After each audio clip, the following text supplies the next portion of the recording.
জয় জগন্নাথ।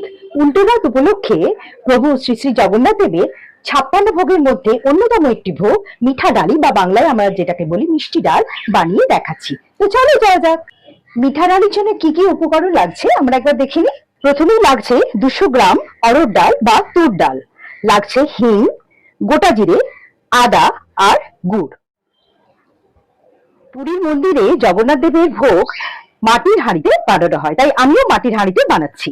এখানে আমি 200 গ্রাম অরহর ডাল নিয়েছি, যেটা আমি আধ ঘন্টা ভিজিয়ে রেখেছিলাম। ডালটা ফুলে এরকম হয়েছে। এবার এটা আমি মাটির হাঁড়িতে দেব।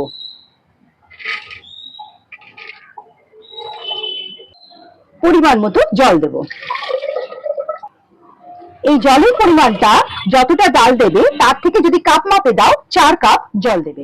গ্যাসটা জ্বালিয়ে ডালটা সেদ্ধ হতে দেবো। পুরীর মন্দিরে কাঠের জালে রান্না হয়, কিন্তু আমার কাছে তো কাঠের জাল নেই, তাই আমি গ্যাসেতেই করছি। এই রান্নার একটা বিশেষত্ব আছে, সেটা কি? প্রথম কথা, এই ডালটা যখন সেদ্ধ হবে আঁচটা কিন্তু অবশ্যই মিডিয়ামে রাখবে। আর এই যে ডালটা হচ্ছে না সেদ্ধ, এটা কিন্তু কোনো রকম ভাবে হাতা বা খুন্তি এখানে ব্যবহৃত হবে না। এটা অটোমেটিক্যালি এমনিতেই এই ডালটা সেদ্ধ হবে, আর ডালটা একদম শেষ অবধি এমনিতেই হবে। এখানে কোনো ফোড়ন পড়বে না, আর কিছু পড়বে না। পরিমাণ মতো সন্দক লবণ দেবো। দেব হলুদ।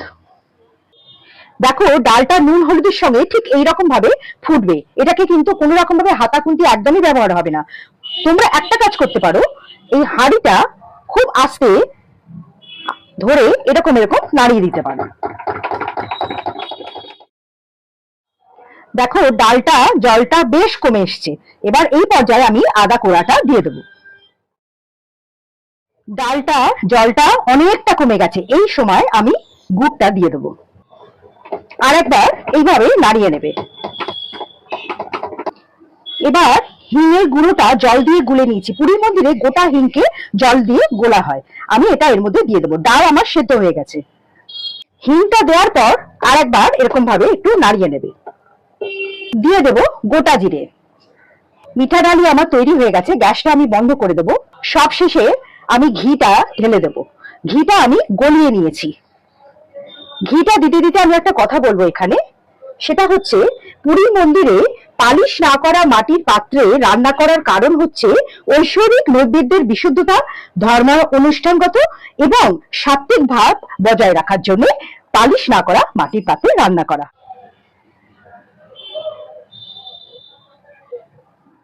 উল্টো রথের দিন মনে ভক্তি নিয়ে প্রভু জগন্নাথ দেবকে এই মিঠা ডালি ভোগ নিবেদন করতে পারো, আর মনে মনে বলবে জয় জগন্নাথ।